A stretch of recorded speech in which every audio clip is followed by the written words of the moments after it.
देखिए BPSC TRE 3.0 का जो फॉर्म आया हुआ है, जिसकी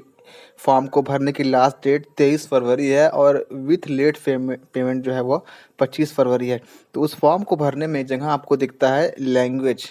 जो कि क्वालिफाइंग नेचर का होता है, 30 नंबर का होता है। तो उसमें आपको लैंग्वेज में चूज़ करना है उर्दू, बांग्ला या फिर हिंदी। पिछली बार यानी कि जो बीपीएससी टीआरई 2.0 हुआ था, उसमें जिन लोगों ने उर्दू और बांग्ला लिया था, यानी जिन लोगों ने उर्दू लिया था या जिन लोगों ने बांग्ला लिया था, उनका पेपर उर्दू या बांग्ला में आने के बजाय हिंदी में ही आ गया था। यानी वो भरे थे उर्दू में या भरे थे वो बांग्ला में, और वो एक्सपेक्ट कर रहे थे कि पेपर उनका उर्दू में या बांग्ला में आएगा, लेकिन उनका पेपर आ गया हिंदी में। तो इस बार आप क्या करिए, अगर आपका उर्दू भी है तो आप हिंदी ही डालिएगा आपको, क्योंकि अगर आपको उर्दू आती है तो मेरे ख्याल से आपको हिंदी आती ही होगी, इतना कोई बहुत बड़ी हार्ड चीज़ नहीं है। और अगर आपका बांग्ला है फिर वहाँ पर मैं इतना नहीं कंफर्म कह सकता कि आपको इतनी अच्छी हिंदी आती है कि नहीं आती है। लेकिन अगर आप उर्दू भर रहे हैं तो आप हिंदी भरिए, क्योंकि अगर इस बार भी पेपर में ऊपर नीचे हो गया, पिछली बार तो ये हुआ था कि लैंग्वेज वाला पेपर को ही वो 0 मान दिए थे, उसका वेटेज लिया ही नहीं गया था। लेकिन अगर इस बार उसका वेटेज लिया जाता है, जो कि अभी तक लग रहा है कि लिया जाएगा, तो अगर आप उर्दू डालते हैं तो हो सकता है कि पिछली बार की तरह इस बार भी ना आए,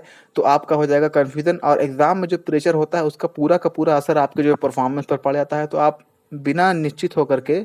बिना कुछ टेंशन लिए आप हिंदी डालिए, और हिंदी ही आपका पेपर में आएगा, क्योंकि हिंदी जो रहेगा वो बहुसंख्यक लोग डालेंगे, तो आपका भी हिंदी रहेगा तो आराम से कर ले जाएंगे और कोई आपका टेंशन नहीं रहेगा। तो क्वालिफाइंग नेचर के पेपर में और एक दो मॉक टेस्ट लगा लेगा टेक्स्ट बुक से, जिससे आपको अंदाज़ा लग जाएगा कि पेपर जो है वो